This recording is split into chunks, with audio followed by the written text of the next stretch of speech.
un petit coucou à YouTube. Merci de nous regarder en replay. N'hésitez pas à venir sur les lives justement pour échanger, puisque comme Monsieur Hudson l'a très bien vu, aujourd'hui on va faire un débat. Mon avis sur les lunettes de réalité augmentée n'est plus à prouver. Voilà, je pense que ces devices sont pas encore au point, comme une partie des gens, et je suis un peu et je suis un peu taquin sur le sujet. Et donc, vous le savez, sur ce nouveau format, on essaye d'aller voir un peu les trends qui en sortent. Et en ce moment, la trend AR, elle est en train de tout exploser. Entre Snapchat, entre Facebook, entre Xiaomi, et il y en a plein d'autres. Vous allez voir, j'ai fait quelques petites recherches là-dessus. On va aller regarder un peu les modèles. Ce qu'ils proposent, du coup, on va essayer de deviner un peu les limites qui viennent avec. Et sur ce format, n'hésitez pas à venir interagir avec moi, à me dire ce que vous pensez des lunettes d'AR. Est-ce que c'est bien? Est-ce que c'est pas bien? Est-ce que c'est ce que vous en attendez? Qu'est-ce que vous en voulez de plus? Voilà, et n'hésitez pas à me dire, parce que je suis très curieux, si y compris sur le replay, mettez-le dans les commentaires YouTube. N'hésitez pas à me dire si vous seriez prêt à acheter ce genre de device, si oui, pourquoi, pour quelle application, etc., etc. Voilà, donc vous l'aurez compris, le but du jeu aujourd'hui, il est vraiment d'avoir un échange riche, j'espère, qui vous plaira, j'espère aussi, et voilà, où on va pouvoir trouver pas mal de choses.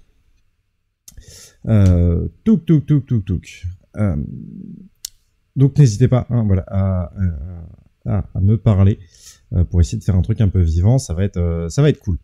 Voilà, ça va être cool. On va aller voir quelques vidéos, on va aller voir pas mal de trucs. C'est un peu le bazar, mais vous allez voir. On va attaquer directement avec un petit article de VR Expert. Voilà, je suis tombé là-dessus. Donc, ils vont nous parler un petit peu de toutes les lunettes connectées. Là, c'était les cas d'usage. Voilà, c'était là où je voulais en venir. Parce qu'ils ont des specs techniques qui nous sont fournis. Et ça m'intéresse grandement. Et j'en ai un, voilà, celui-là, je pense pas que vous les connaissez, c'est Inmo Air. On en reparlera parce que eux, ils sont absolument fantastiques. Paf. Ok, donc la trend en ce moment, elle est où? Elle est de dire que les lunettes de réalité augmentée arrivent, ça y est, Facebook les sort. Les rumeurs disent que Apple sortira en 2022 les siennes. Voilà, on a Xiaomi, etc. Voilà, ça je viens de vous le dire. Mais qu'en est-il réellement? Et puis qu'est-ce que vont pouvoir faire ces matériels? Parce que c'est un peu ça la vraie question. Enfin, en tout cas, c'est pour moi la vraie question. Vous avez le droit de pas être d'accord. Moi, je pense que qu'on va voir. On va voir si ces devices, on est sur des lunettes AR ou des smart glasses déjà. Hein, ça c'est une première vraie question. Parce que ça va être quelque chose d'intéressant. Monsieur Hudson, qu'est-ce que tu me dis? J'enverrai une véritable utilité pour apprendre à faire la cuisine. Oui, ça pourrait être une des applications, hein, tous les pas à pas. Ça pourrait être des applications. Et ben voilà, on va prendre ton cas là que tu viens de nous poser et on va soumettre les modèles de smart glasses que j'ai trouvés au test de est-ce que je pourrais apprendre à faire de la cuisine avec. Outre que j'aurai une vidéo YouTube devant les yeux, voilà. Et n'hésite pas à nous détailler un peu le cas, genre vraiment comment est-ce que tu penses qu'on pourrait les utiliser pour apprendre à faire la cuisine. Ça m'intéresse de voir ce que vous avez en tête tout ce temps que vous êtes. Alors on attaque, bam, premier article. Je l'ai dit, VR Expert, un aperçu de clinique connectée en 2021-2022. Ça me semble un bon point de départ pour aller voir un peu ce qui se fait. Et moi j'en ai découvert pas mal. Donc eux, ils sont plutôt sur les lunettes intelligentes, donc ils ont la lucidité de le dire. Les lunettes intelligentes pour eux ne présentent généralement que des informations statiques en 2D qui viennent s'ajouter à votre champ de vision. Donc c'est vraiment, on te déporte un affichage. Les casques AR binoculaires vont beaucoup plus loin et présentent des informations en 3D de telle sorte que vous avez l'impression qu'elles existent réellement dans votre réalité. Lunettes intelligentes monoculaires. Donc eux, ils font vraiment juste la différence entre monoculaire et binoculaire. Donc je vous rappelle, hein, binoculaire, on a deux yeux et en fait c'est ça qui crée de la profondeur. Au cinéma 3D, c'est ça en fait, c'est des lunettes binoculaires, pas 3D. On vous met deux images un peu décalées et votre cerveau reconstruit l'image en 3D en fait, naturellement. Donc elles sont plus légères et on ira voir voilà, hop, leur aperçu des casques AR que j'avais pas aperçu. Bon, eux, en cas d'utilisation, ils vont nous parler d'assistance d'experts à distance, d'entreposage, réparation, entretien, assemblage, formation, oui, pourquoi pas. Les avantages, améliore l'accès à l'information, la collaboration à travers les géographies, ok, bon, ça va falloir qu'on m'explique, améliore la sécurité des travailleurs, ça pourquoi pas, opération main libre, bah, oui, il faut voir après comment on peut les afficher, augmente l'activité des experts, stimule la productivité et l'efficacité, pourquoi pas, réduit les coûts, ouais, ça reste à prouver. Donc ça se contrôle avec des pavés tactiles, des boutons, des voix, des contrôleurs. Donc bon, bah là déjà quand on a un contrôleur, on se rend bien compte que l'opération main libre, c'est compromis. Et les smartphones, bah là pareil. Donc les lunettes intelligentes. Bon, première lunette d'Apple en 2023. Donc là on est sur du gros concept. On va même pas rester dessus parce qu'il y a rien à en faire. Bosch avait annoncé les siennes en 2020 au CES, souvenez-vous. Ils sont toujours pas sortis, voilà, pour faire un peu simple. Donc on verra bien quand elles sortiront ce qu'elles font. Donc ça c'était, ça c'est du vieux, c'est du Epson, donc on va pas trop tirer sur l'ambulance. Mais voilà, on était sur du gros, c'était connecté, ça marche pas de ouf. Mais pourquoi pas, j'avais eu l'occasion de les essayer sur un salon. Alors attends, qu'est-ce que tu me dis, monsieur Hudson? C'est sûr que là, je vous fais une mise en abîme qui est pas agréable. Attendez, je vais vous emmener avec moi. Je récupère mon chat dans une fenêtre à part, sinon je m'en sors pas. Hop. Alors, qu'est-ce que vous me racontez dans le chat? Hop, que je récupère. Bougez pas. J'arrive. Je galère toujours un peu pour ces trucs en... Ok. Pour des recettes, au lieu de galérer avec un livre de recettes, on aurait tout au fur et à mesure de l'étape de préparation. Savoir enfin faire des tartes ou des gâteaux, un gain de temps, et puis si on a des problèmes de vue, avoir le tout affiché sous les yeux, c'est pas négligeable. C'est vrai. Eh ben écoute, moi on va essayer là sur les lunettes qui sont cohérentes dans celles qu'on va voir, de se dire si on pourrait faire un gâteau avec, et est-ce que ça nous arrangerait, et ça nous faciliterait la vie. Voilà, parce qu'en fait, voilà, sur les Epson, j'ai pas m'attarder, gros problème. Donc en fait, ça se connecte via un câble USB-C, donc en plus t'as un câble qui part de ta tête. Et FOV 34 degrés, c'est ridicule, c'est tout petit, on voit rien là-dedans en fait. Ça, c'est un vrai souci. Donc là, bon, ça c'est des évolutions où ils viennent carrément contrôler. Voilà, le contrôleur est branché aussi, mais qui peut aussi servir qui peut être connecté en Bluetooth ou en Wi-Fi vers d'autres appareils. Pourquoi pas. Paf. On va sortir de tous ces trucs-là. Voilà, on va avancer un peu plus. Voilà, c'était cela que je voulais.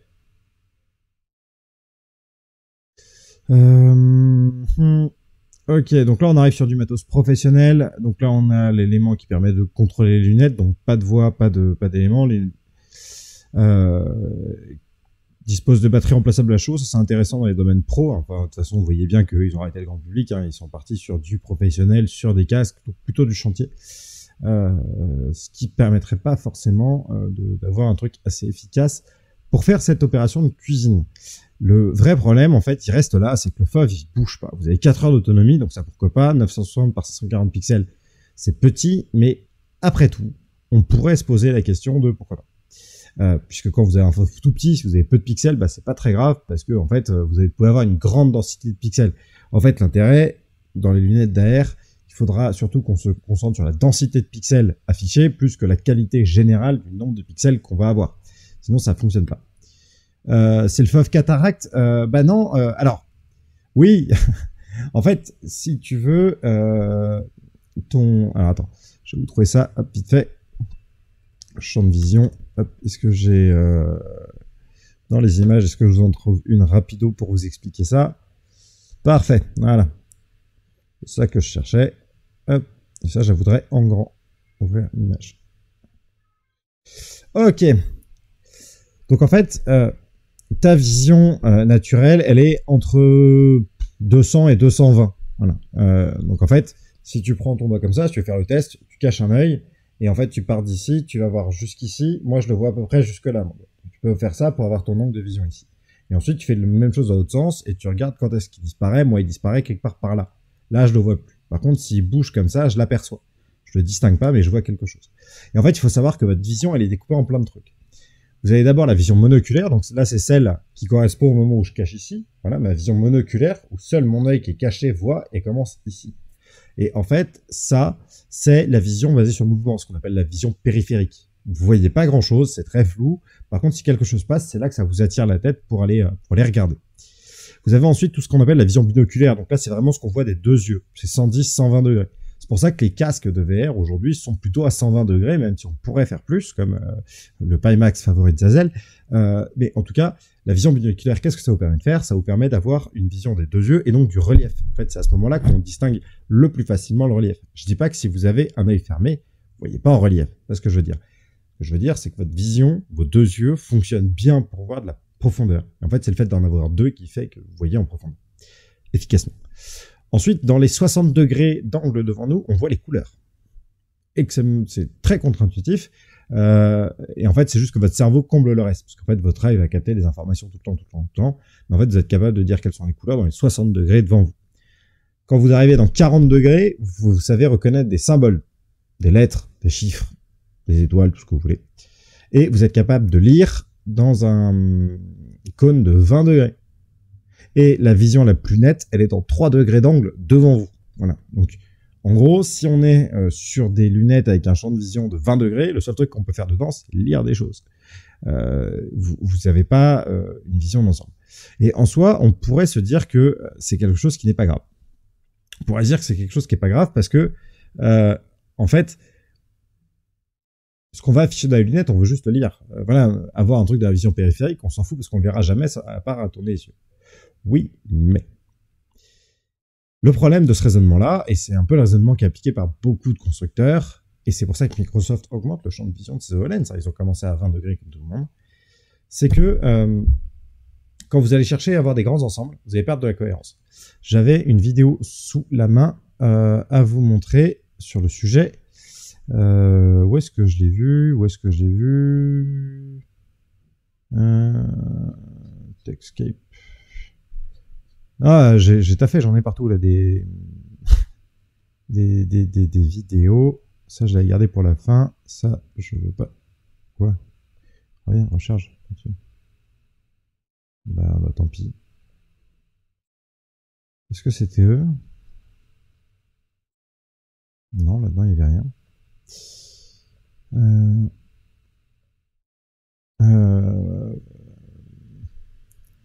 C'était autre chose. Bah écoutez, je vais vous la retrouver. On la verra dans des vidéos. Ah mais si, c'était sur les snaps. Je suis sûr que c'est... Voilà, c'est celle-là.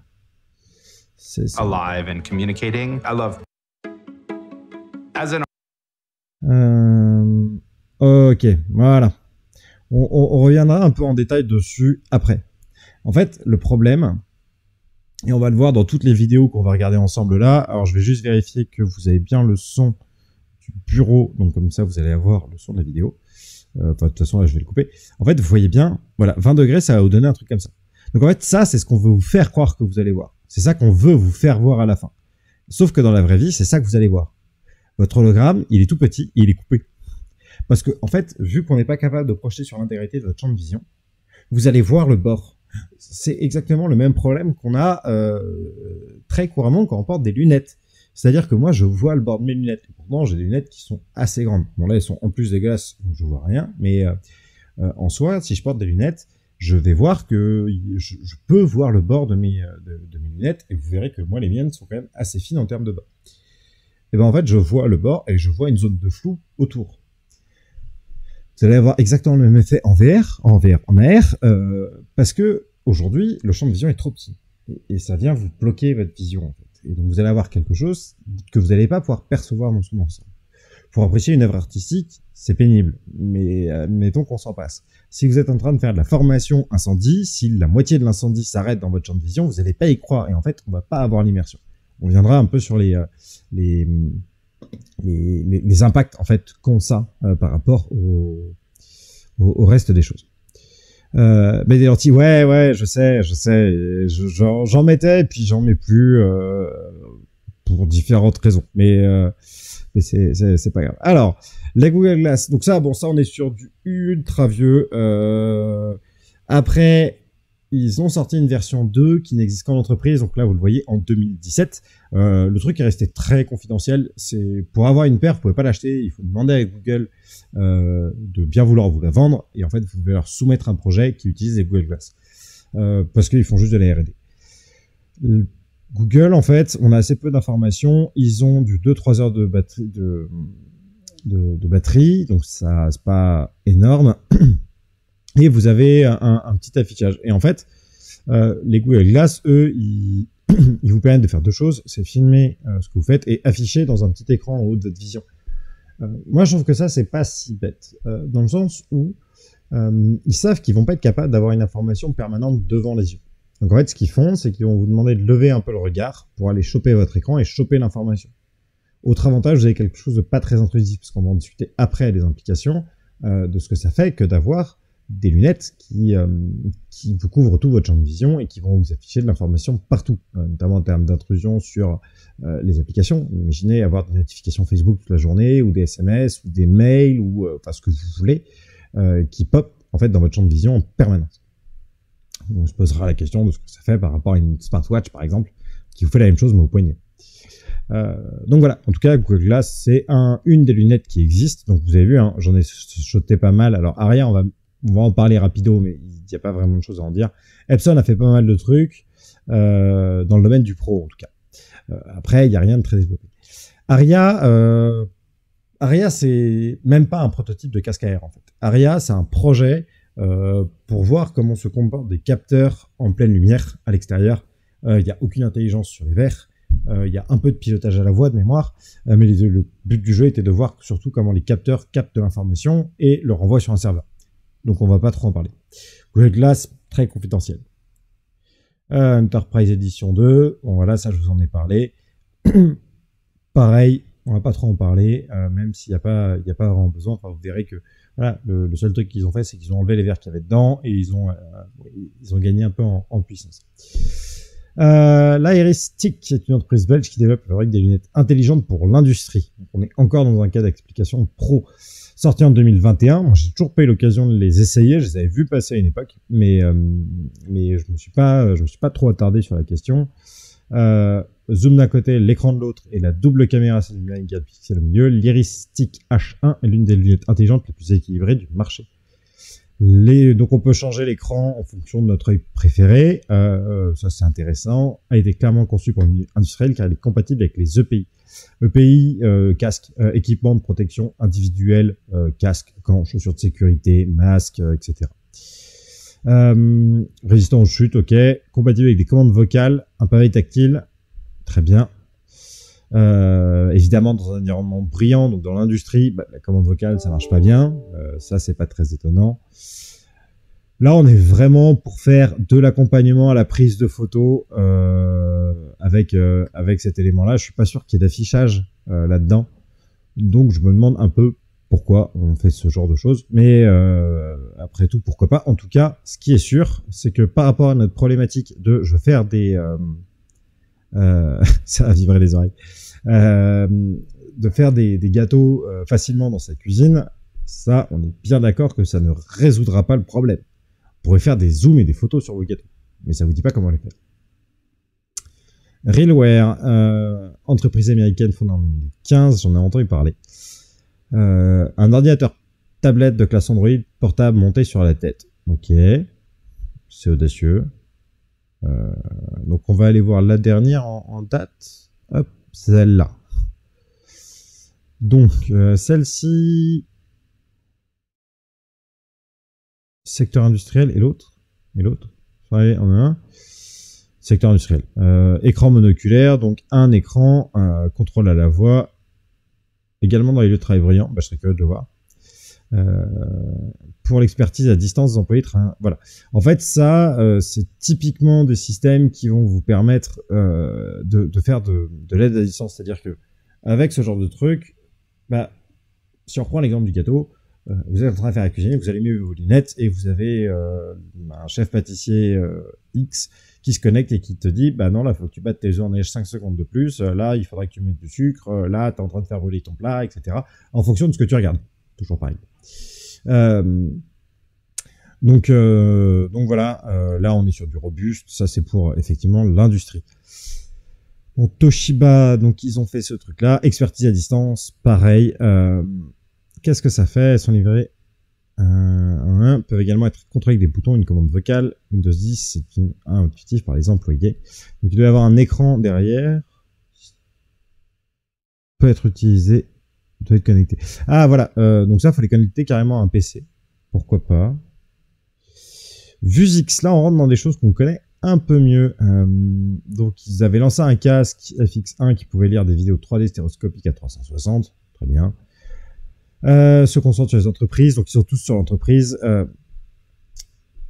Donc tu as le Vuzix M4000, caméra 4K, résistant aux chutes, affichage tête haute transparent. Donc en fait là c'est un peu la même idée que les Google Glass. En fait vous avez juste un écran qui se balade devant vos yeux.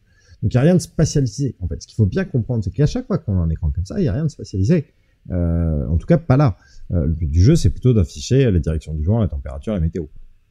Ne convient pas au porteur de lunettes, on y reviendra, mais ça va être un vrai souci sur tous ces engins-là. C'est le même et l'affichage tête haute n'est pas transparent. L'avantage du non transparent, c'est que vous avez, même si vous voyez pas à travers, en fait, vous allez mieux voir dans un affichage pas transparent, puisque la transparence avec la lumière extérieure, c'est le gros problème des lunettes AR aujourd'hui, c'est de gérer la luminosité de votre écran. Et quand vous avez un écran où on voit à travers, bah, c'est super galère d'avoir une image qui soit contrastée et donc qui supporte bien. Déjà que sur un écran classique, quand vous avez de la lumière qui tombe dessus, c'est une catastrophe. Donc imaginez qu'un écran à travers duquel on voit. La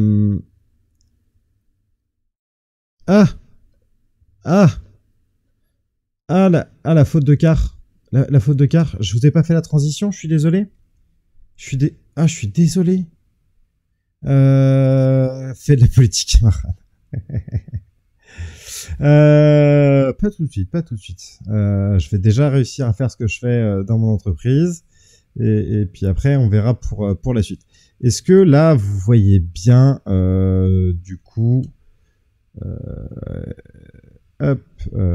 tac, vous allez voir la page derrière moi. Voilà, donc toutes les lunettes. Alors donc je vais reprendre un peu tout ça puisque je vous ai fait n'importe quoi.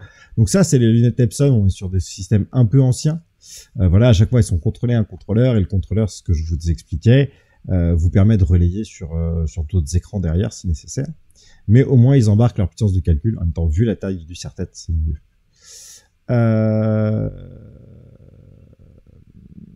Ça, c'était les lunettes du projet Aria. Vous les avez vues à la Connect l'année dernière.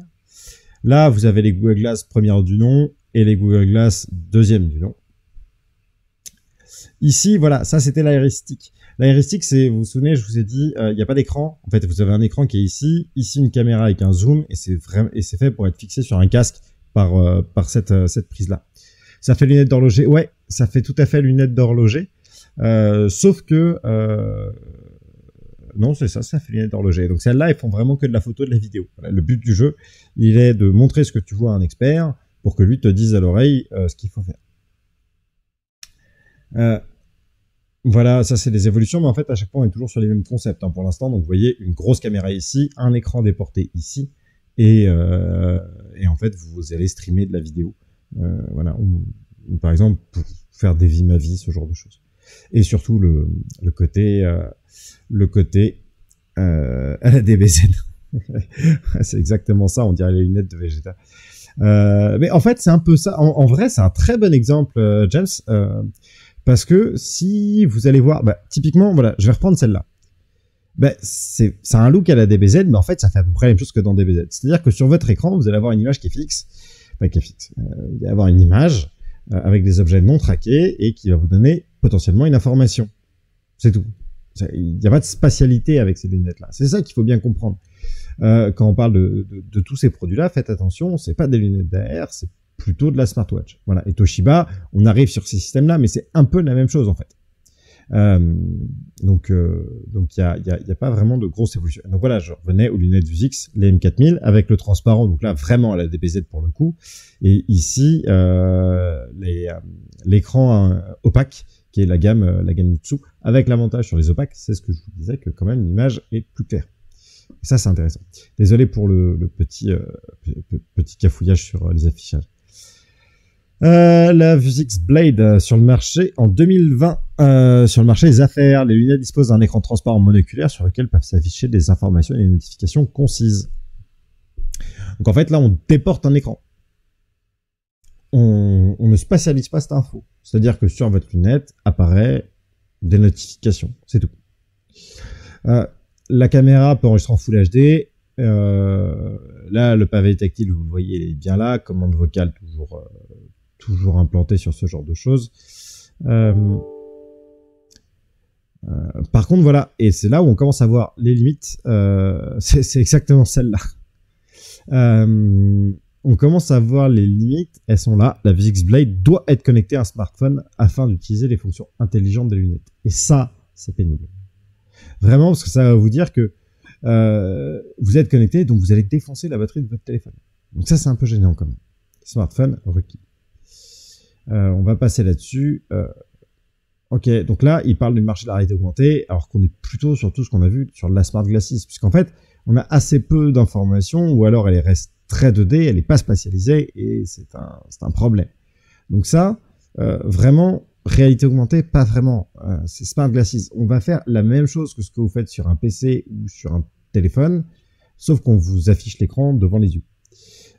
Mais on va pas avoir, comme dans ce qu'on va pouvoir voir sur de la VR, des choses immersives. Vous allez pouvoir interagir avec les éléments. Vous allez pouvoir montrer des choses.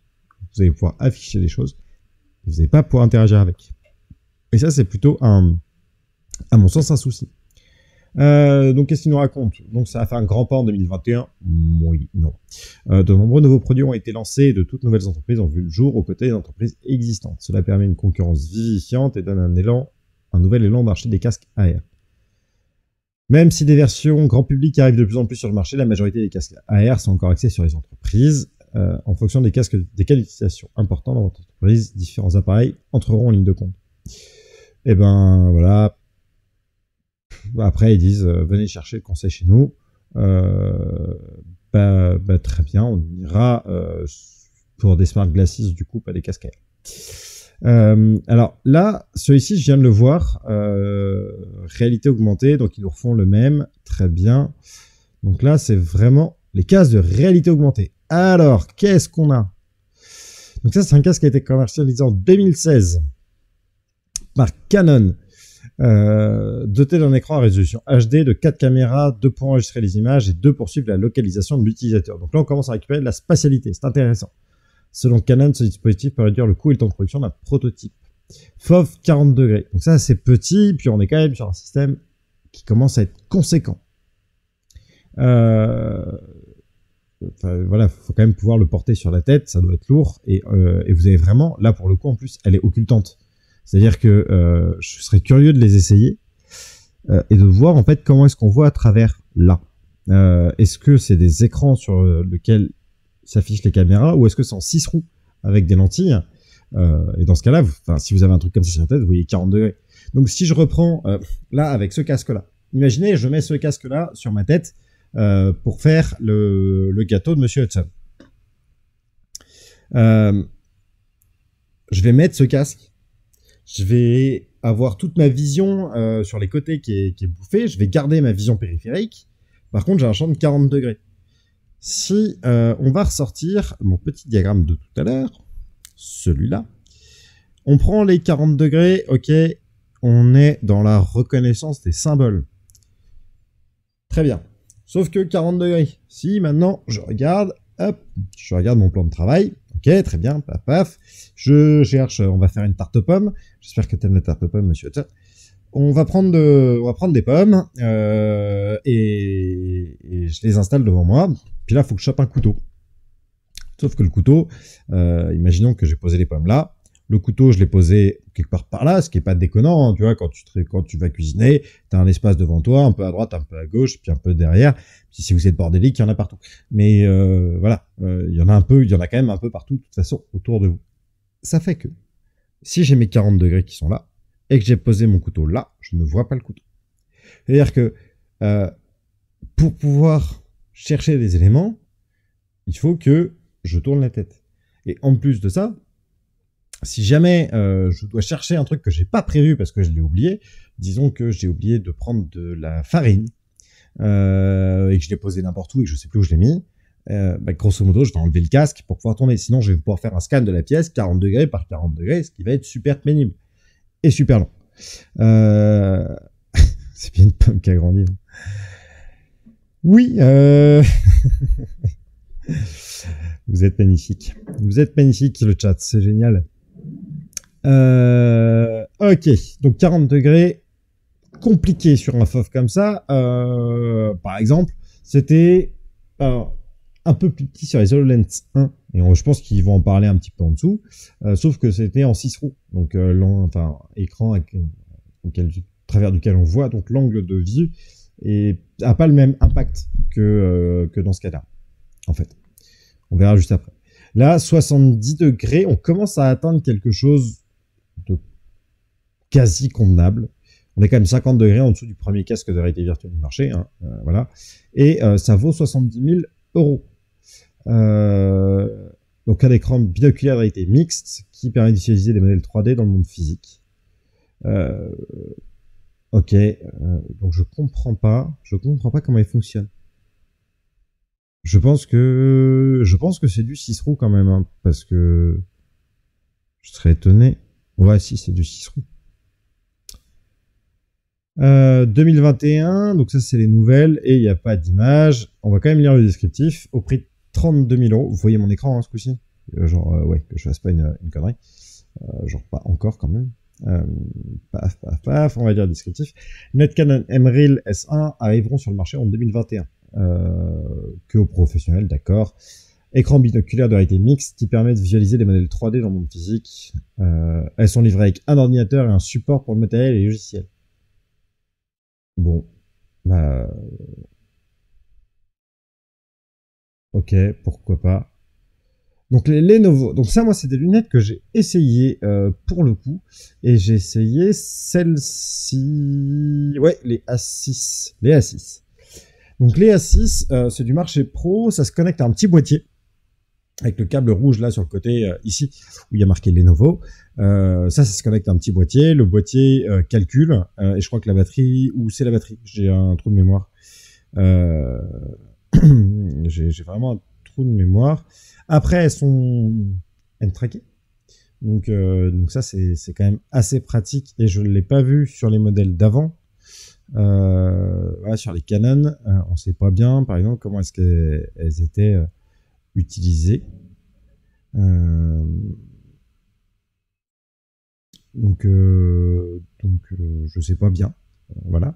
En tout cas, celle-là, je peux vous dire qu'elles font du hand tracking et il y a un petit contrôleur aussi qui va avec, qui va permettre d'afficher les informations. Là, on commence à arriver sur un truc qui permettrait de faire le gâteau. C'est-à-dire que là, on va quand même spatialiser des choses. C'est-à-dire que je vais positionner, charger ma scène. Une fois que j'ai chargé ma scène, quand je tourne la tête et que je reviens, ma scène est toujours là. On n'a pas encore plaqué sur des éléments, mais je peux positionner des choses. Ça marche bien pour faire de la revue de maquette. Par exemple, vous allez faire apparaître des maquettes virtuelles sur la table, vous allez pouvoir tourner autour, et ça commence à être intéressant. Donc, par contre, le champ de vision reste petit. Voilà, un FOV à 40 degrés, c'est ce que je vous disais par rapport à tout à l'heure. En fait, sur ces lunettes-là, vous voyez, il y a un petit écran qui tombe devant.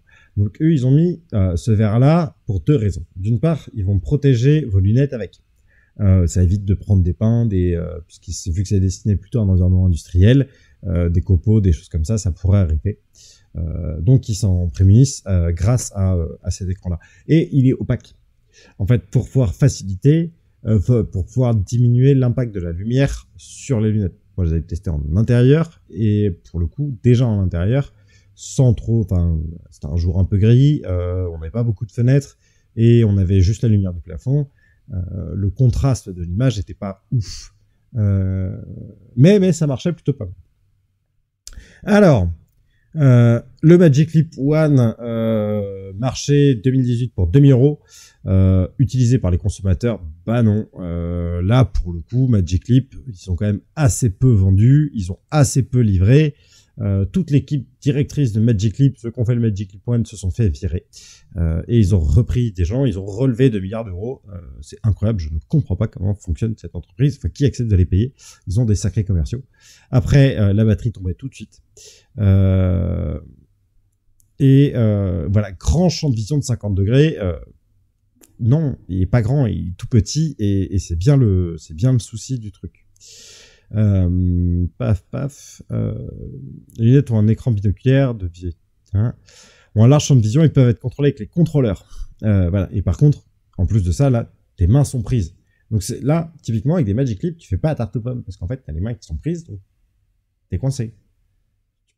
Tu peux pas prendre ton couteau, tes outils, tes aliments, etc. Donc ça, c'est un souci en réalité. Donc le Magic Leap 2 pour le 4e trimestre 2021. Donc on va voir s'ils arrivent à les livrer. Je suis très curieux. On n'en sait pas grand-chose, donc on va pas s'y attarder. Mais voilà, sachez qu'il y a un nouveau Magic Leap qui va arriver. HoloLens. Donc là, ça c'est le produit le plus abouti en réalité sur les lunettes de réalité augmentée. C'est très cher, 3299 €. C'est fait pour les professionnels. Et vous remarquerez tout de suite que, en fait, c'est à peu près la même techno que Nvidia. Je remonte un petit peu, que les Lenovo. On a le casque, la visière qui protège et qui opacifie pour avoir l'écran et l'affichage derrière. Voilà, c'est exactement ça. Faut avouer qu'elles étaient confortables. Champ de vision des premiers 34 degrés. Résolution par œil 128-720p. Suivi de la main. Et là, là, on a des lunettes qui permettent de faire la tarte aux pommes parce qu'on n'a pas les mains bloquées par un contrôleur. Le HoloLens 2 qui arrive, amélioration des navigations avec des gestes de la main et de la voix, confortable et une résolution augmentée et surtout un champ de vision qui est doublé. Voilà, ça c'est assez important là-dessus. Et pour le coup, on va pouvoir commencer à traquer vos mains. On va pouvoir commencer à traquer des éléments dans l'environnement. Et là, tout de suite, on va pouvoir faire des choses intéressantes en termes d'information.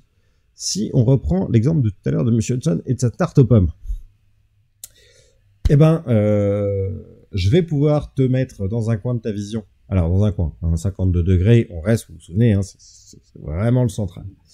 Je vais pouvoir te mettre la liste d'instructions et peut-être que je vais pouvoir mettre en surveillance ta pomme si mon calcul est capable de dire ok, là tu dois prendre les pommes se mettent en surveillance, il faut les éplucher comme ça et donc tu vas avoir une petite animation de la pomme qui s'épluche pour que tu puisses faire la même chose. On pourrait même le faire sur la pomme directement où on te montre il vaut mieux tourner comme ça avec ton couteau que comme ça parce que ça va plus vite.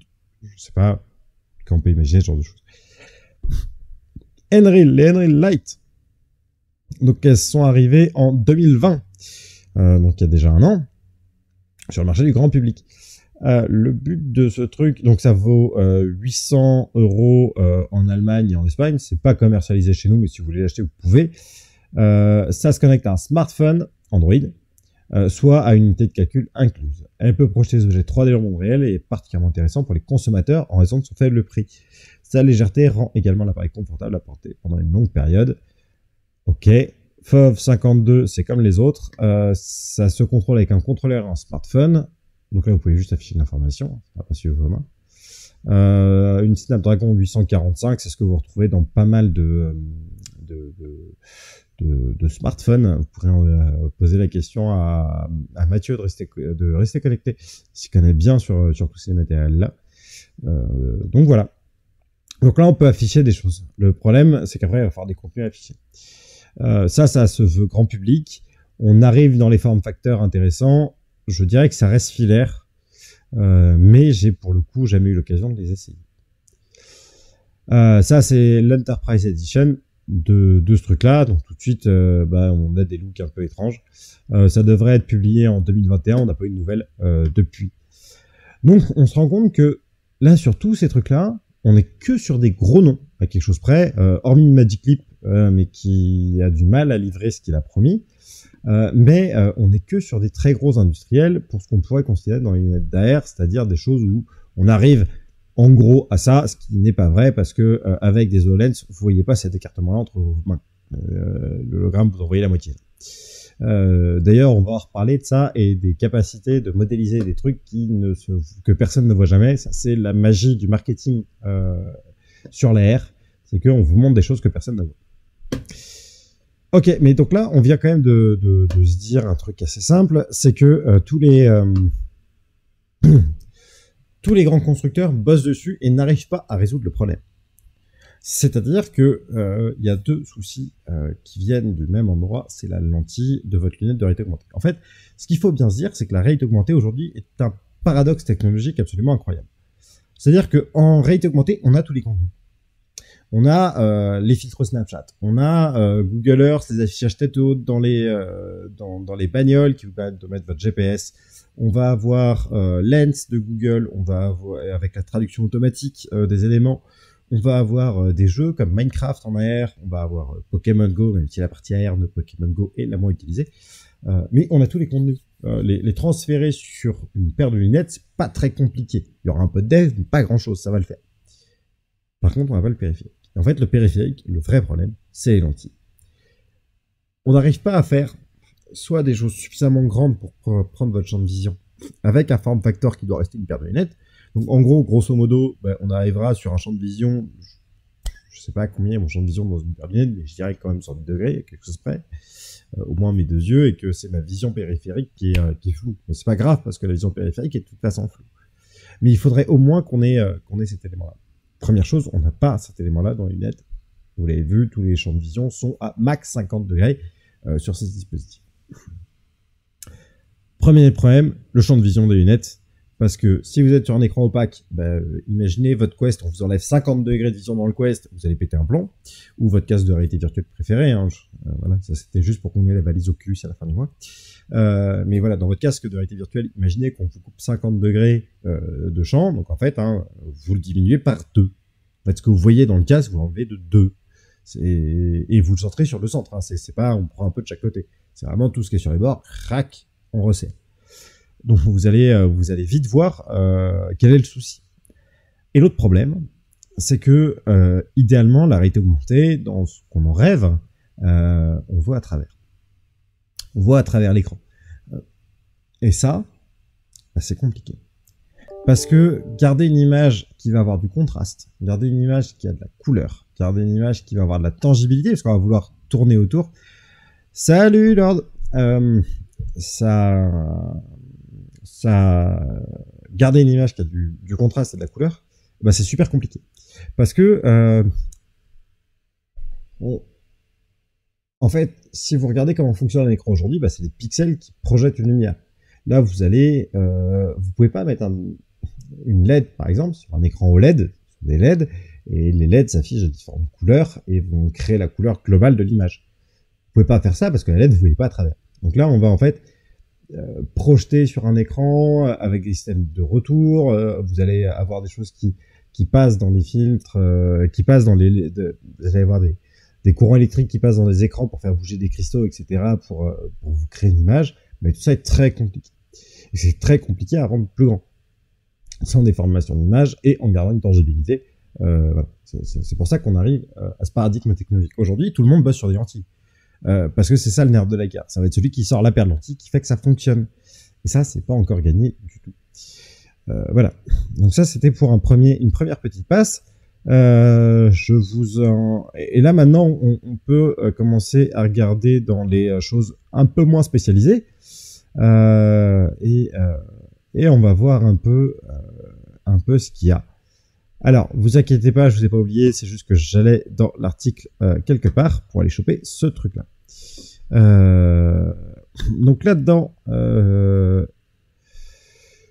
alors, eux, ils font déjà plusieurs types de casques de réalité augmentée, ce qui est pas si bête comme définition. Donc, il y a les heads-up display ou HUD, où on affiche typiquement dans une bagnole les informations sur le pare-brise. Ok, donc ça, c'est un truc dont tous les constructeurs rêvent un peu. Personne ne voit ça. Votre HUD, il est grand comme ça. Hein. Il va pas beaucoup plus haut parce que toujours une fois, c'est compliqué. Donc les heads-up display, les holographic display, donc ça c'est ce que nous on va appeler des lunettes de réalité augmentée. C'est des hologrammes tangibles avec lesquels on peut interagir et qui sont positionnés dans le monde réel. Les smart glasses, bon bah ça on va pas se repencher dessus. Ce sont des lunettes qui sont connectées à un smartphone. Point. On dépasse votre affichage de smartphone. Donc attention, les smart glasses, c'est pas de la R. Voilà. Et on va aller voir les dernières sorties récentes pour s'en convaincre. Et les handheld, ok, donc ça typiquement c'est smartphone, tablette. Et en fait c'est ça qui fait qu'on a du contenu en AR aujourd'hui. Et c'est de là que vient le paradigme. Et en fait pourquoi est-ce que ça marche sur les tablettes et les smartphones? Parce qu'on a tous les capteurs qui vont bien, on a la puissance de calcul qui va bien, on s'en fout du form factor, et on a un écran qui permet d'afficher les trucs propres. Voilà. Et c'est pour ça qu'on est un peu bloqué à ça aujourd'hui. Après, vous avez des choses un peu rigolo. Vous allez avoir les Ghost Smartphone AR headset. En fait, vous allez coller votre smartphone dedans, on va projeter ça. J'avais essayé une fois, c'est une catastrophe. Dans les casques de réalité augmentée, bon, bah eux, ils vont mettre l'Oculus Quest 2. Non, bon, c'est pas grave. Ils ont fait un joli comparatif, on va pas s'y pencher dessus. Donc là, le Quest 2, non. C'est pas de la R, mais c'est pas grave. Yonizo, installe-toi, bienvenue. Le Lenovo Star Wars Jedi Challenge Smartphone Power Augmented Reality Experience. Ça, c'est un truc que Lenovo est sorti. C'était un objet de promo des nouveaux Star Wars. Ça marchait sur à peu près toutes les plateformes et vous colliez votre smartphone avec. Et ça marchait plutôt bien, mais il fallait tout. Il fallait le casque, le sabre laser, tout était lié, il y avait une application dedans. Mais ça marchait pas trop mal.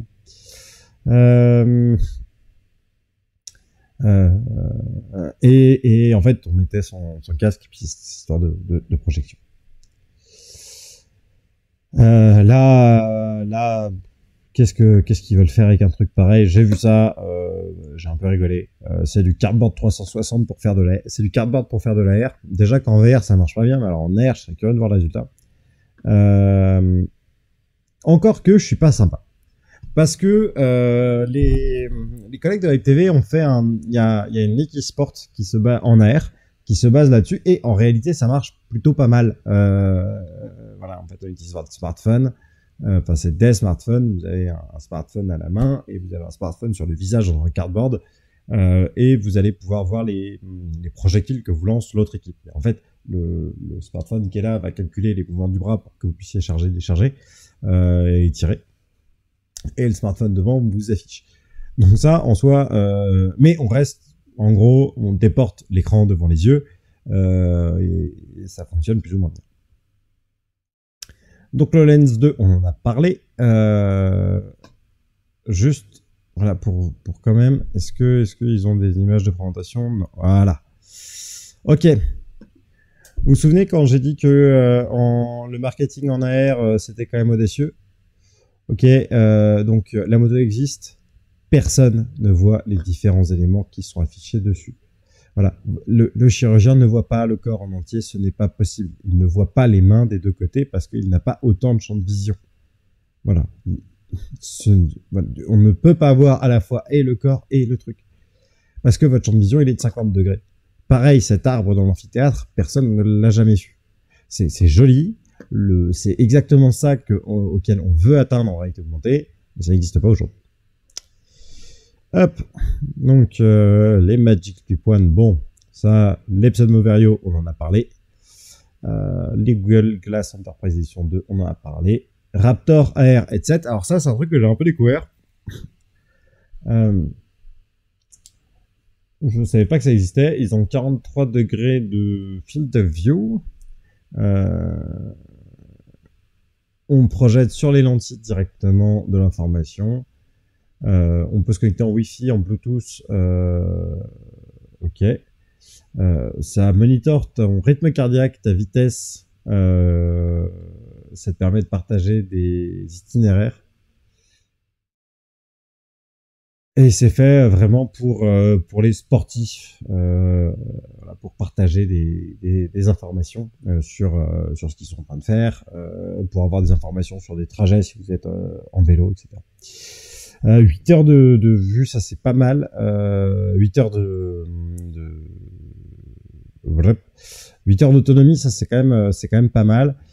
Ça doit se connecter à un PC. Oui, ça se connecte à son téléphone. Et ça vaut $600. C'est pas très cher pour le coup.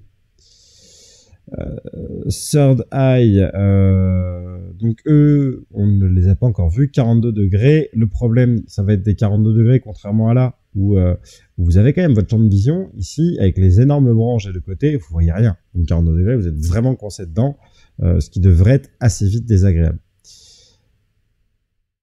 3D Tracking, Image Detection, Occlusion. Ok, donc ça par contre, il est capable de suivre des objets, vos mains, de gérer l'occlusion. Ça veut dire que si j'ai un objet qui est posé sur la table et que je passe ma main devant, ma main va passer devant l'objet dans mon champ de vision. À l'inverse, si je la passe derrière, c'est derrière évidemment. Avec une grosse compatibilité aujourd'hui, pourquoi pas, ça vaut $2000, par contre c'est un peu cher. Coupling solo, bon bah là on retrouve un champ de vision de 10 degrés. Ça ne fait que de l'affichage, c'est des Google Glass. Hein, voilà, ça, dites-vous que ça, ce sont des Google Glass et c'est tout. Mais voilà, à vous de savoir si c'est ça que vous voulez. Plaque. Ça, c'est des systèmes qui se fixent sur des paires de lunettes existantes. Ça se branche sur des PC et voilà, qu'est-ce que ça fait? Ça a des noise cancelling effects pour pouvoir les contrôler. Ok. Et ça, oui, c'est ça. Ça, c'est fait pour faire de la maintenance. En fait, vous allez monter sur n'importe quelle paire de lunettes et vous allez afficher ce que vous voyez en connectant un PC à un expert à distance et vous allez pouvoir lui parler à peu près correctement vu que vous avez le noise cancelling effect. Vuzix, donc celles-là on les a vues tout à l'heure, donc vous vous souvenez tout à l'heure je vous ai dit champ de vision, ok voilà, voilà ce qu'il voit dans son champ de vision. 10 degrés de field of view, c'est petit, c'est vraiment petit. Les spectacles, donc elles qui ne sont pas des lunettes, qui sont plutôt des lunettes connectées en fait, qui servent à capter de l'environnement et vous permettre d'ajouter directement des filtres pour les diffuser. Pas de champ de vision parce que je suis même pas sûr qu'elle soit. Oui, c'est ça. En fait, on vous affiche sur l'écran directement là le rendu de ce que vous avez fait et donc vous pouvez mettre vos filtres directement dessus et les voir sur votre sur vos paires de lunettes. Pardon, je fatigue et je perds un peu mes mots dans toute cette histoire. Tac. Est-ce qu'il y avait d'autres trucs intéressants là-dedans? Non. Alors, voyons voir maintenant un peu de vidéos. Parce que je suis curieux de vos retours un peu là-dessus. 10 degrés, c'est même plus un trou de serrure, c'est un trou noir. Non, t'as bien entendu un petit degré. Mais en fait, souviens-toi, les premières Google Glass, c'était à peine 15 ou 20 degrés. Hein. En fait, c'est juste que, imagine, t'as un écran qui fait cette taille-là. Tu vois, le bout de mon petit doigt là, et on vient te le poser quelque part par là. Donc en fait, t'as pas vraiment un champ de vision. En fait, c'est un truc qui fait que quand tu lèves les yeux et que tu le regardes, tu vas pouvoir avoir une petite information. C'est tout. Tu vas pas avoir de... Le but du jeu n'est pas couvrir ta vision. Il est de te montrer quelque chose. D'afficher une information. Contextuelle, mais pas contextuelle, qui vient vraiment d'un téléphone. En fait, c'est ta notification de message qui apparaît et au lieu d'avoir le preview sur ton portable, t'as le preview devant les yeux. C'est juste pour ça que c'est juste ça l'objectif. Si tu es en train de te faire guider par GPS, tu vas pouvoir avoir l'information tournée à droite au prochain carrefour en levant les yeux plutôt qu'en regardant ton téléphone. Et si on reprend l'idée de notre recette de cuisine de tout à l'heure, eh ben en fait, quand tu vas regarder, il va te dire maintenant faut couper les pommes. C'est tout ce qu'il va faire. voilà. Donc moi, je voulais vous montrer ce truc-là. Tac, tac, tac. Ici, là, là. Hop. On est de retour. Tac. Donc ça a été l'idée des nouvelles générations de spectacles. Donc on en a parlé la semaine dernière, ou il y a 2 semaines, dans XR 360. Donc n'hésitez pas à aller voir le replay sur la chaîne de Mathieu, si vous voulez. Donc ils ont fait quoi pour en faire les teasings? Ils en ont filé à plein de créatifs qui racontent plein de jolies choses. Je peux vous laisser un peu de son si vous voulez. Hop, je vais le baisser. Voilà. Ça, c'est un truc important. Donc lui, il vient de dire...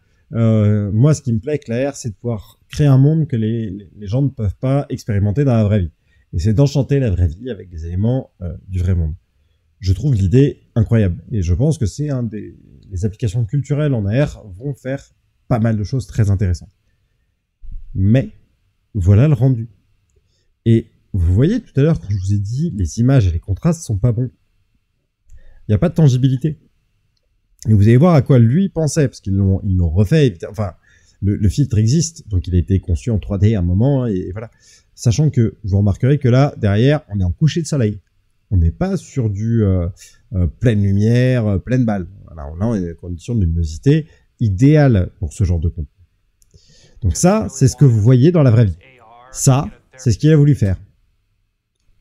Ok, on reprend juste le passage. Ça, c'est la vraie vie. Ça, c'est ce qu'il voulait faire. Donc ça, oui, ça, c'est rigolo. Mais là, on voit bien tout de suite qu'il y a un problème. Ne serait-ce que parce que c'est pas opaque. C'est con, hein, mais c'est pas opaque. Et là, vous voyez franchement le cadre. L'immersion, elle va pas bien marcher en réalité. N'hésitez pas à me dire, en tout cas, ce que ça vous inspire, ce genre de petites vidéos. Hop, je vais couper le son. Voilà, donc là, il nous montre un peu comment est-ce qu'ils les font, etc. On peut avancer, hein. Si vous avez... Il y avait celui-ci, là, qui avait fait... Voilà. Il avait fait tout ça. Mais c'est pareil. Vous le verrez pas en entier. Voilà. Ça, c'est un footage pris des lunettes. Donc, évidemment que vous voyez tout ce que voit la lunette. Mais en réalité, c'est pas ce que voit la personne. Et c'est pas du tout la même chose. Voilà.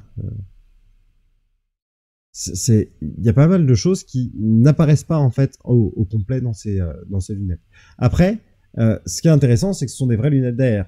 Vous avez vos mains, vous avez une spatialisation de l'information, ils peuvent plaquer sur des éléments s'ils les ont mis, parce qu'en fait, c'est ce que je vous disais, les contenus sont matures. Dans les filtres, par exemple Snapchat, reconnaissent un visage, reconnaissent une barrière, ils peuvent reconnaître ce que vous avez besoin que ça reconnaisse. Si vous allez chez PwC, Vuforia, dans PTC, pas PwC, PTC, Vuforia, ils font des trucs incroyables en termes de balises et d'ancrage spatial. Voilà, tout ça, ça fonctionne. Le problème, c'est le device. Et les spectacles, bah, voilà, pour résoudre un peu le problème, vous voyez, on a toujours cet effet très lunettes de soleil, qui est pas pour vous protéger du soleil, hein, c'est pour protéger les écrans du soleil, pour que ça fonctionne correctement. Je vous épargne un peu cet article-là, mais il est assez intéressant si vous voulez aller le lire, parce qu'il va quand même parler des limites. Et en gros, voilà, là il nous explique que c'est incroyable, c'est magnifique, et on va y arriver. Mais voilà, ils sont quand même assez lucides là-dessus. Ce n'est pas prêt pour la consommation de masse, et c'est pas demain que ça sera efficace. L'autre problème, c'est qu'en tout cas, alors là, je pense que c'est plus un choix de Snapchat. Mais les spectacles ne fonctionnent qu'avec Snapchat. Ça vous permet de prendre des photos, des vidéos, coller des filtres et les uploader depuis votre paire de lunettes. Mais on est quand même sur quelque chose qui ressemble à la réalité augmentée. Et ça c'est intéressant parce qu'en fait, est-ce qu'il y a... Ah non, c'était une vidéo de CNET. Tiens, je vais vous la retrouver là à la volée. Hop. CNET Spectacles. Hop. Hop, ça je m'en fous de ce que tu me racontes. Je veux ce bout-là. Je vais vous le montrer. Donc là, bon, ça c'est rigolo. Tac, là. Voilà. Donc là, il va nous en parler. Donc, il fait apparaître des filtres. Donc vous voyez, hein, là, le vrai problème, c'est que bah, il y a quand même des gros trous dans la vision. Et ça, vous allez le voir quand même. Par contre, On a de la vraie AR. On peut interagir avec. On a de l'occlusion. On a un positionnement qui est plutôt pas mal.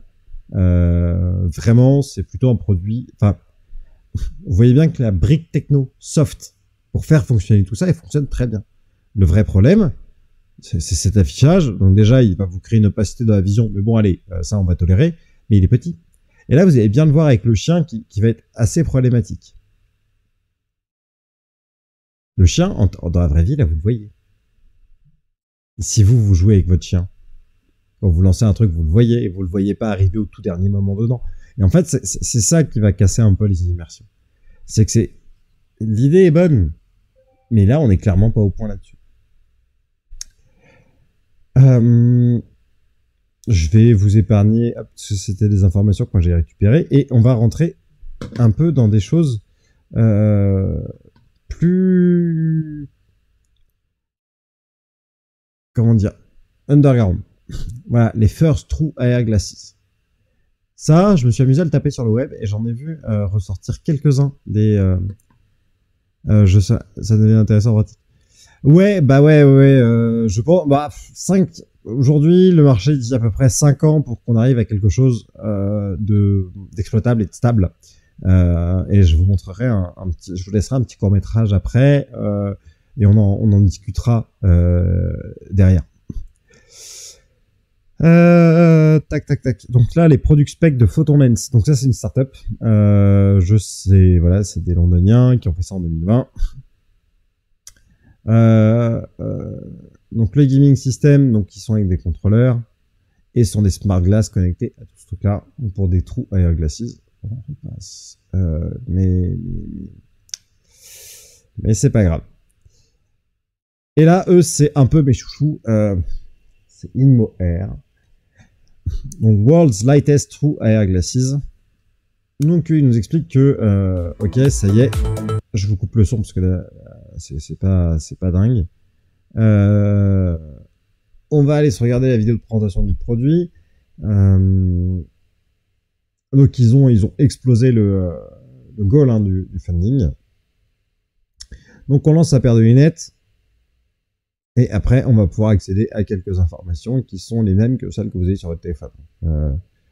Moi, faire apparaître des écrans en AR sur mes yeux, je vois pas bien l'intérêt par rapport à des informations que je peux déjà avoir. On parlait de cuisine. Il nous en montre un petit exemple. Voilà, il a reconnu ce qu'on voulait et il nous affiche les petites informations parce qu'il est capable de reconnaître ce qu'on voit. J'ai des doutes. Mais voilà, Monsieur Hudson m'en parlait tout à l'heure pour la recette de cuisine. Donc lui, il affiche, il suit pas les mouvements, il n'est pas capable de le faire. Donc en fait, et d'ailleurs on le voit bien, hein, l'image elle bouge, elle n'est pas fixe dans le paysage. Il va être capable de donner la recette. Il n'est pas capable de pointer les éléments. Ça te joue évidemment de la musique. Voilà, avec la version de karaoké dessus, si tu veux chanter un peu beurré avec tes potes, c'est toujours rigolo. Prise de photo. Ok. On fera attention à un petit élément de détail. Il est sous les arbres pour faire fonctionner ses lunettes. Puis après, bon là, c'est de la com et du marketing. C'est très très monté. Mais il y a des autres vidéos un peu plus intéressantes.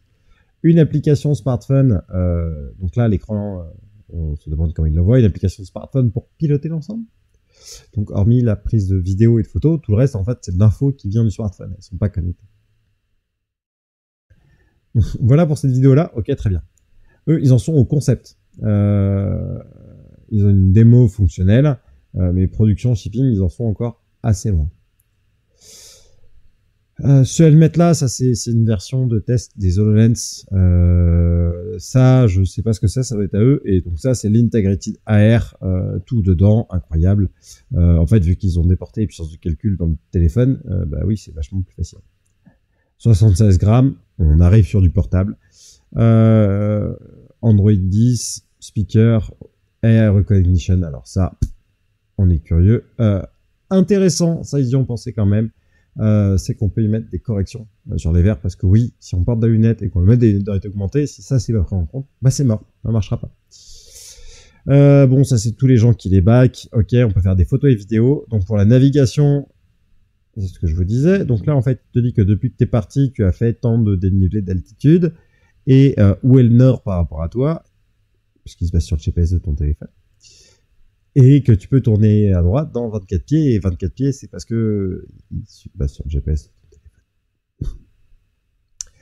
Donc tu as l'affichage de tes appels téléphoniques devant le visage, pour y répondre, pourquoi pas. Tu peux streamer de la vidéo et regarder des films. Alors là, on commence à discuter parce qu'il va falloir qu'il y ait une sacrée tangibilité de l'écran hein, pour qu'on puisse y croire que vraiment, voilà, ça coupe l'image. Ça, c'est un montage Photoshop. Un assistant vocal, ok, comme tu peux parler à un casque comme celui-ci, moi qui est Bluetooth, bon, pas là, mais qui est Bluetooth, je pourrais lui parler pour déclencher l'assistant vocal de mon téléphone, toujours la même chose. Les informations de météo, ok, il va toujours les récupérer avec ton téléphone. Ton planning, toujours la même chose. Hein. Tes messages et tes notifs, on en parlait tout à l'heure, Monsieur Hudson. Ben voilà à quoi ça ressemble en fait. C'est vraiment le déport de ta notif téléphone devant tes yeux. Alors après, il faut voir un peu comment ça recoule le truc. Oui, la techno est rigolote, mais il faudra du temps pour avoir un truc crédible. Carrément, c'est un peu la conclusion à laquelle on va arriver. Et je vous laisserai après avec une petite réflexion. Donc ça peut jouer de la musique et afficher, ok, très bien. Maintenant, allons voir la review vidéo. Voilà, parce que celle-là, hop. Donc ça, c'est ce que lui voit. Donc il est dans son bureau.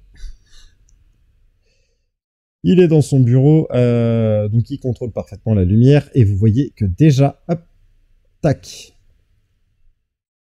Oui, son truc marche assez bien. Enfin, ça affiche des choses, ça c'est sûr. Je peux pas la passer en plein écran. Mais vous voyez bien que là, déjà, la tangibilité du truc est pas ouf.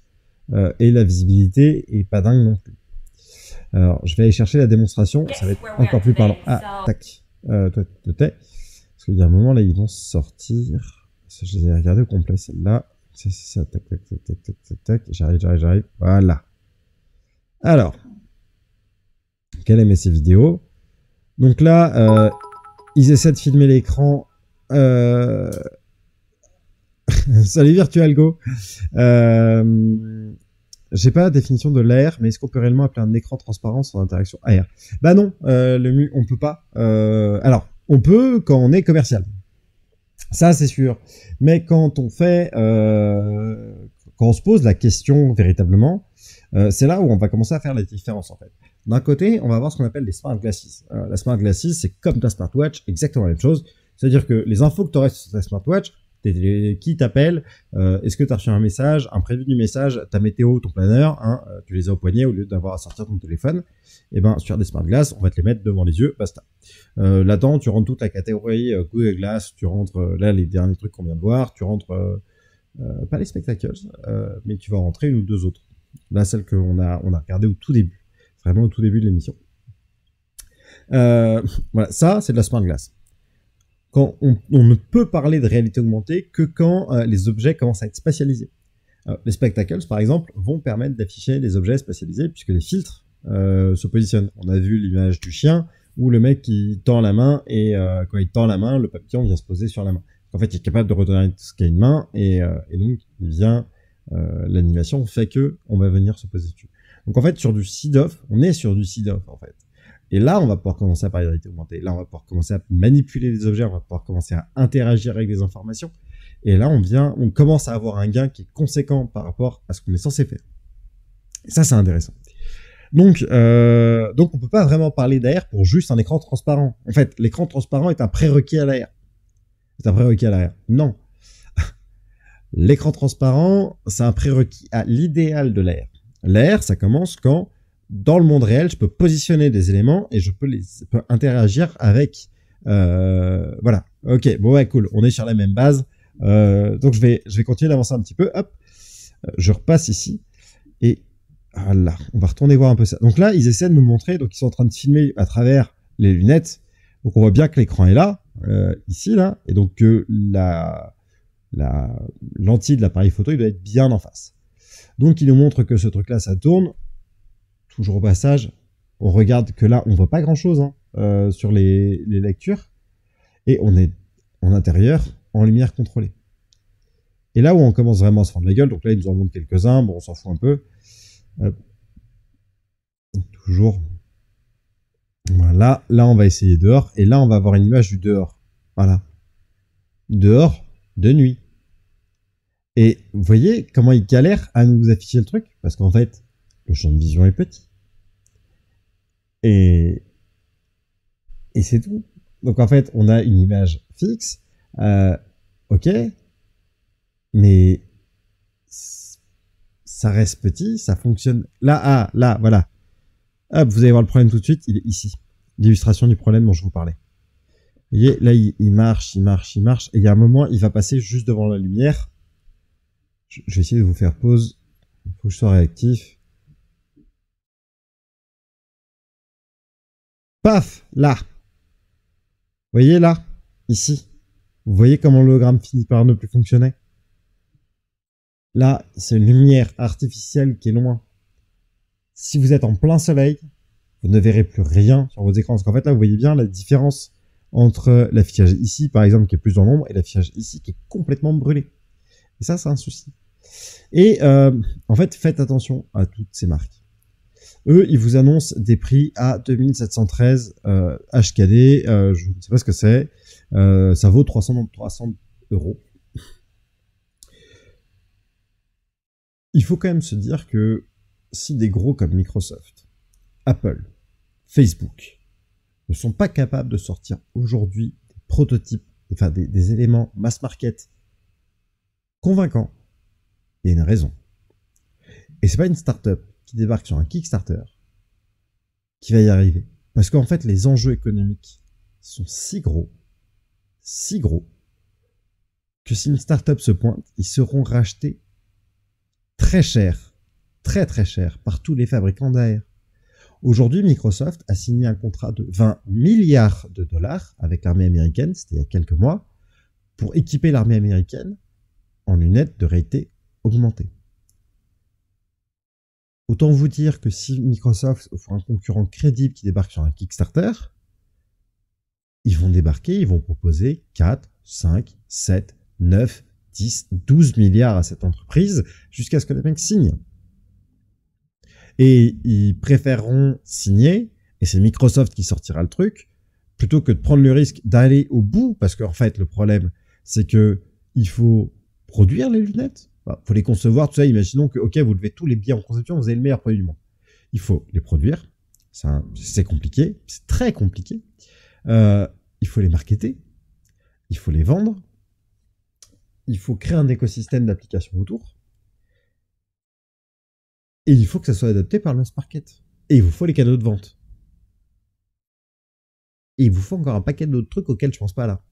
C'est très compliqué. Vraiment très compliqué. Donc c'est pas un mec qui sort de n'importe où qui arrivera à bouffer le marché comme ça à tout le monde sous le nez. C'est presque utopique. Moi j'aimerais bien, hein, mais je suis quasiment sûr que ça se passera pas comme ça. Il y avait il y avait un voilà, VR Scout, je voulais terminer par ça pour parler. Après je vous montre un petit film. En tout cas je vous conseille d'aller le voir. Je vous en montre un petit exemple. VR Scout nous sort un article. Les lunettes de Ray-Ban et de Facebook sont des smart glasses, elles ne font pas d'air et c'est très bien. Oui, parce qu'en fait ce que fait Facebook avec ça, c'est probablement de commencer à montrer que ça peut avoir un look cool, que on commence à avoir des appareils avec des caméras permanentes qui filment tout autour d'eux, parce que ça va y avoir une vraie adoption à avoir dans l'espace public. Ça vous permet de faire des photos que vous ne pourriez pas faire autrement, ou de faire des films que vous ne pourriez pas faire autrement. Elles sont designées, elles sont stylées, elles embarquent déjà un peu de techno. Il n'y a pas d'air, et c'est pas très grave. Voilà, parce qu'en fait, tout ce qu'on va apprendre de la construction de ça permettra de nourrir les évolutions d'après. Et elles sont pas chères. Voilà, ça c'est une des grosses forces de Facebook sur les immersifs, sur les techno immersives, c'est qu'ils sont pas chers. Et c'est ça qu'ils sont en train d'essayer de faire. Voilà. ils ont sorti les spectacles de la génération d'avant, que celle que je vous ai montrée là, qui permet effectivement d'afficher dans les lunettes des filtres ou de construire ces filtres directement dans les lunettes. Mais les dernières de Snapchat, elles sont valables que pour certains influenceurs. Elles sont pas mass marketées parce qu'elles doivent coûter une burne à produire. Et ça va être un des enjeux permanents. C'est faire tomber les prix, avoir des contenus et avoir une communauté. Et c'est pour ça qu'en fait, des petites boîtes comme ça, moi, j'y crois pas. J'y crois pas. Et très honnêtement, renseignez-vous sur des entreprises avant d'aller backer des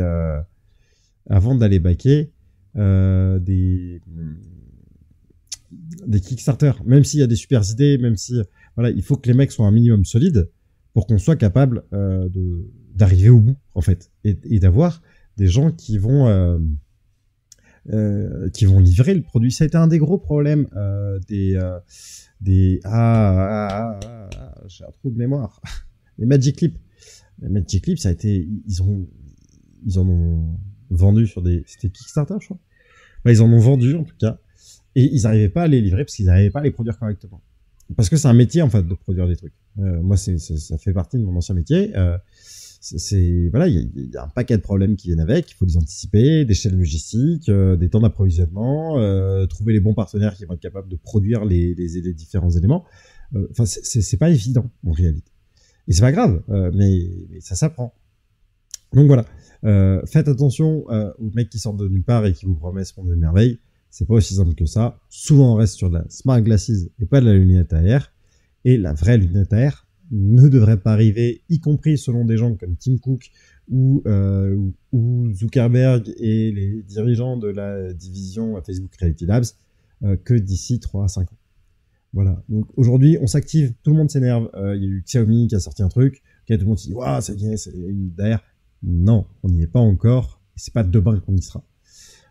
Mais on progresse. Petit à petit, on progresse, on miniaturise, on a des caméras de mieux en mieux, on maîtrise de mieux en mieux nos capteurs, on est capable de les miniaturiser, de calculer en temps réel dans les lunettes, etc., etc., etc. Mais on n'y est pas encore. La paire de lunettes qui remplacera votre smartphone n'est pas arrivée et elle ne sera pas là avant plusieurs années. Y compris, à mon avis, les premières vraies lunettes de réalité augmentée seront connectées à votre smartphone parce qu'il y a trop de puissance de calcul là-dedans pour s'en passer. Et avant d'être capable de miniaturiser un smartphone pour qu'il rentre dans votre paire de lunettes, il y a du taf aussi. Donc, même s'il y a des boîtes qui s'y attellent, par exemple les Français de Bamboo Tech, eux, ils ont bossé justement sur je désinstalle un smartphone et je le colle dans des lunettes. Le résultat est surprenant et plutôt encourageant, en réalité. Mais voilà, on n'est pas encore sur du mass market, on n'est pas encore sur du consumer, et ça va pas arriver de suite. Surtout pour avoir des écrans immersifs avec un contraste qui est bon, une bonne occlusion des couleurs.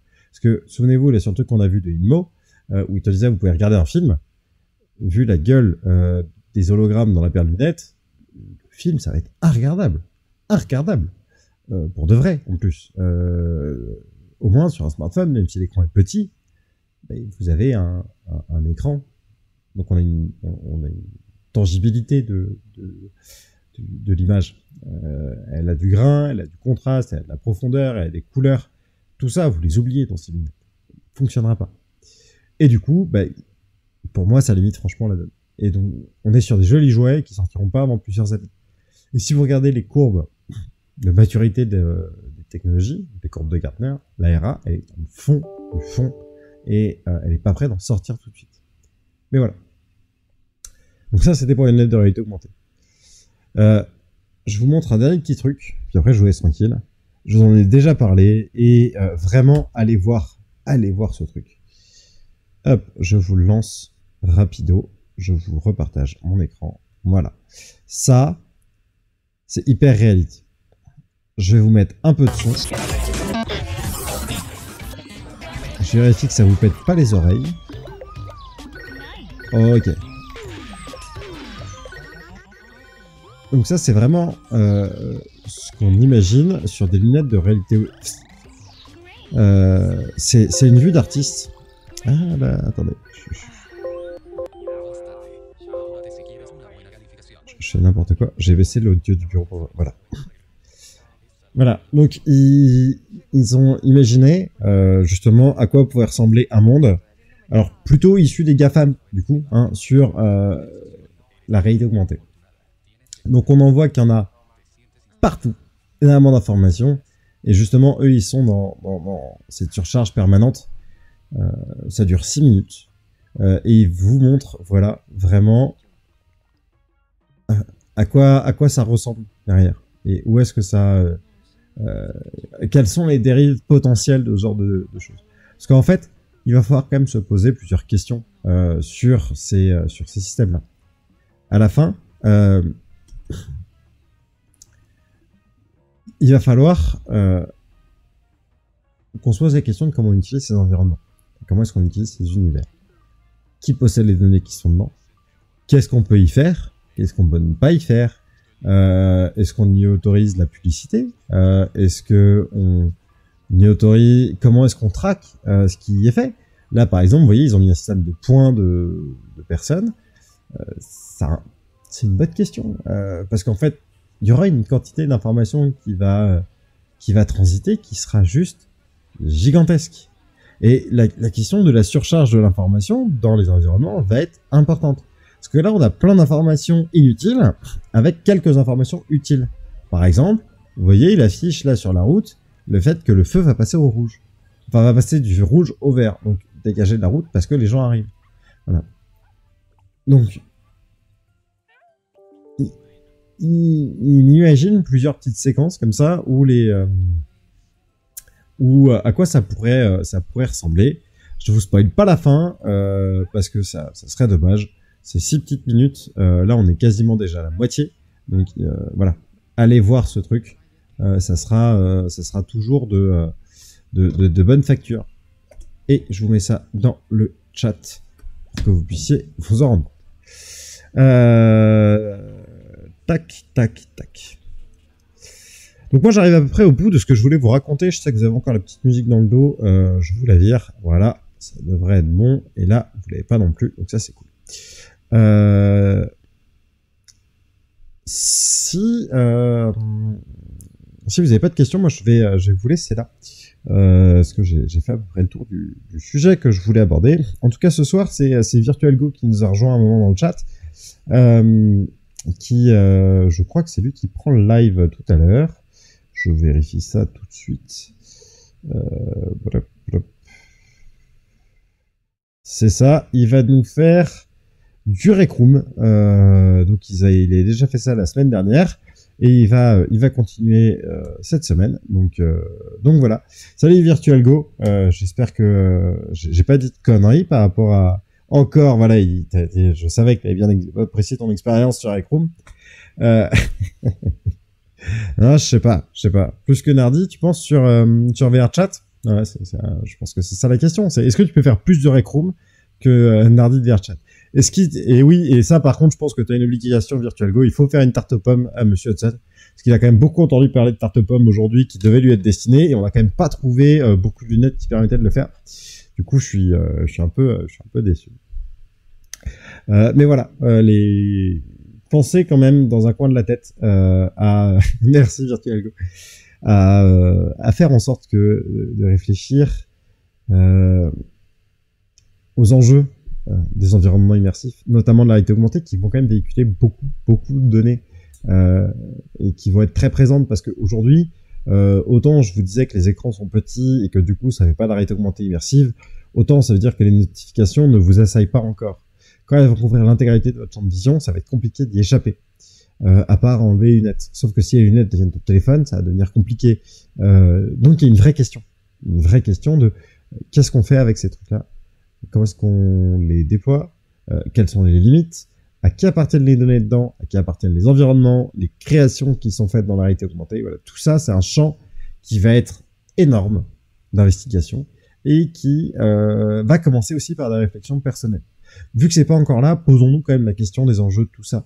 Avant d'avoir des devices et de trouver ça génial et de faire plein de trucs avec, posons-nous la question de où ça va et de ce qu'on va pouvoir en faire. Voilà, écoutez, si vous n'avez pas de remarques, de petites questions pour me relancer, je vais vous laisser là. Comme à chaque fois, c'est un plaisir de vous retrouver sur les lives. YouTube, vraiment, venez sur les lives parce que bah voilà, on peut discuter, on peut interagir. Vous pouvez me dire que je raconte des conneries, vous pouvez me poser des questions. Voilà, vous pouvez vous abonner à aux différentes chaînes, soit là sur YouTube, cliquez sur s'abonner, la petite cloche pour avoir les informations, et venez sur les lives ETR_FR, j'y suis tous les mercredis de 18 à 20 et les jeudis de 18h à 21h30. Voilà, donc n'hésitez pas, on a différents programmes et tous les autres streamers sont incroyables. Moi je vous laisse tout à l'heure avec Virtual Go et je vous souhaite une bonne soirée. Ciao.